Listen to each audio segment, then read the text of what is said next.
going on, guys? My name is Jesse. Thank you so much for tuning into the channel. This is the 6th round, and we have fights this upcoming weekend, which is why you're here in the first place.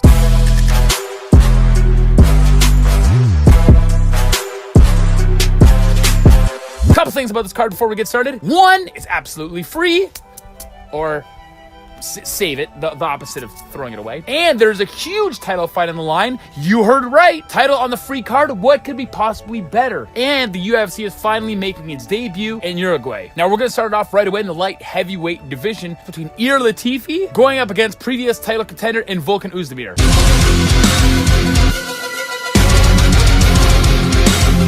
Now, previous title contender, indeed, and previous, I believe it'll stay. Previous kickboxer, veteran, Volkan Oezdimir has already lost his chance at the title when he came up way short against DC Daniel Cormier. Since then, he has also lost another consecutive 2 fights, one against another previous title contender in Anthony Smith, and in his latest against new, and I'm just foreshadowing here, title contender in Dominic Reyes. Now, Volkan Oezdimir is a fantastic stand-up fighter, and he's long, so that works to his advantage as well, as he is predominantly what I just said, a striker. He's 5-0 in kickboxing, is where he started out in his early days before entering the world of MMA, which is kind of ironic to me because one thing that he lacks in MMA is the thing that makes MMA to begin with, and that's your ground game. And that's going to be a problem when you're going up against someone like Ilir Latifi, who is a Brazilian Jiu-Jitsu black belt. He doesn't like to show it because he likes to knock you the hell out, and he can, mostly because he looks like a Swedish Incredible Hulk. Yeah.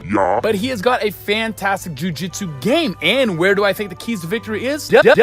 It's take it to the ground. Volkan Oezdimir is going to do nothing except stand up with his big limbs, and try to pick you apart. You have way more significant, I'm talking to you, by the way, Ilir Latifi. You have way more significant knockout power, A, but B, that should be just a set up closing the distance so you can grab him, take it to the ground, and make it a really easy fight, because that's where he lacks in literally all his fights. It nullifies anything he has to bring to the table and makes the fight fairly easy and one-sided, which is why somebody like Anthony Smith, who was a long and a heavy hitter and a very well-versed striker as well, decided to take it to the ground and submit Volkan Oezdimir. That is where you're almost assured a victory, especially if you have any kind of versatility on the ground to begin with. So if I'm gonna have to call this fight, I say Ilir Latifi right away, because he is knocking in that door to get that title shot. He has never gotten in his career, and he's only moments away from doing so. Even though he came off a short loss against Corey Anderson is also knocking in that door. So a loss like that, especially losing by decision, isn't really gonna push you back down the ladder too much. So I think Ilir's gonna take this fight very seriously, take it to the ground, and get a submission, and I can see this happening in the first round. It might even be a knockout. Volkan's chin is nothing compared to what he used to be back then. Now, when we go to the co-main event, we have, which is promised to be an absolute banger and probably the fight of the night. Anytime we have this guy on the card, which is Mike Perry, it's always promised to bring dynamite, explosiveness to the octagon, and he is going up against another heavy-hitted knockout artist in Vicente Luque.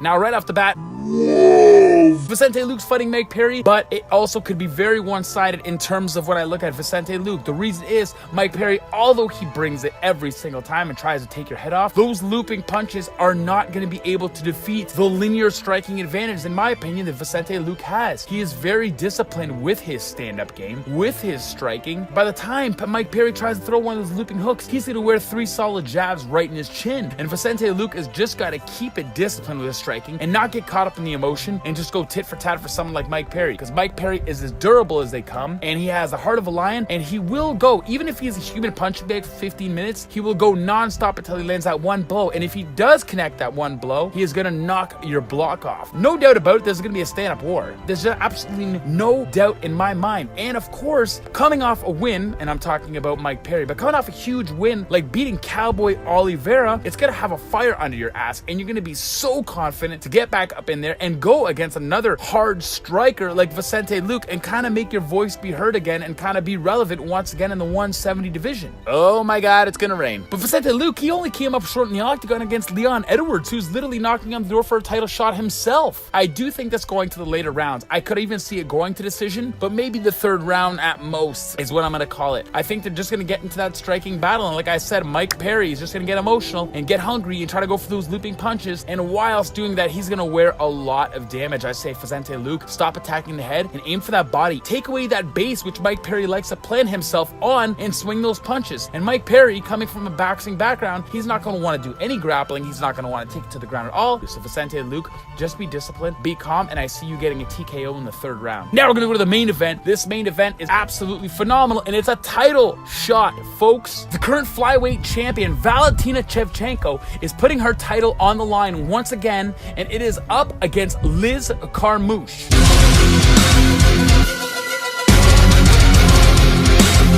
Now this is a rematch. The previous was a victory in favor of Liz Carmouche as she won via TKO doctor stoppage, but this was in 2010. Liz Carmouche thinks she's going to do the exact same thing, but Valentina is a completely different fighter now, only coming off of very controversial losses in some eyes against the current bantamweight champ, who's a much bigger fighter, mind you, and that's Amanda Nunes. Valentina Shevchenko is a completely different fighter, and I absolutely love her, although I like to look at these women like Cyborg and Amanda Nunes and all these amazing strikers in the women's divisions, plural.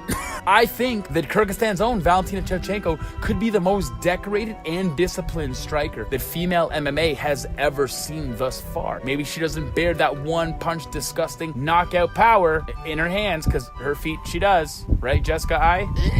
When I break down Liz Carmouche, I look at 2 losses on her resume against the same person, Alexis Davis. Alexis Davis is a well-versed striker as well, but nowhere near the tier of Valentina Shevchenko. And Liz Carmouche drowned. She could not do anything. She cannot stay calm and avoid those jabs and those leg kicks and those body shots, and that's where Valentina Shevchenko is going to shine. If you think you're going to get in there and utilize your wrestling, which is obviously what you are best at, you are sadly mistaken, because in order to utilize wrestling, you have to get in close to Valentina. And Valentina, being as disciplined as she is, and like I said, Alexis Davis pretty much 7.0, she's just going to pick you apart and be prepared to defend that strap. She's the most disciplined fighter, in my opinion, once again in female MMA, if not the most disciplined, and she is not going to let you take her strap away. And in fact, I do believe she's going to devastatingly knock you the out.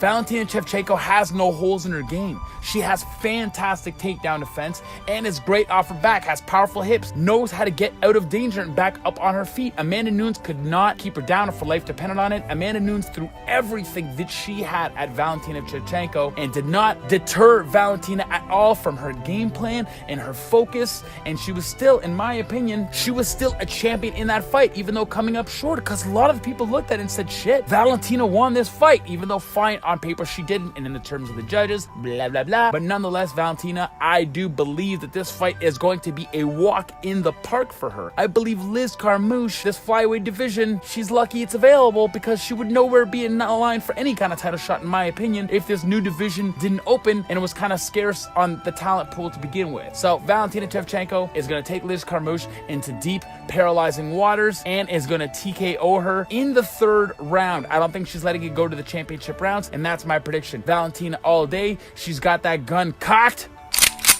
She's going to aim it towards Liz Carmouche and bow! Right in your face. Thank you guys so much for tuning in to this UFC pre-fight prediction breakdown for this upcoming fight night in Uruguay. Thanks so much for tuning in. Don't forget to drop a like or a dislike, a comment, doesn't matter. Just engage with me. I love it. Thank you guys so much, and we're going to see you next week. Peace.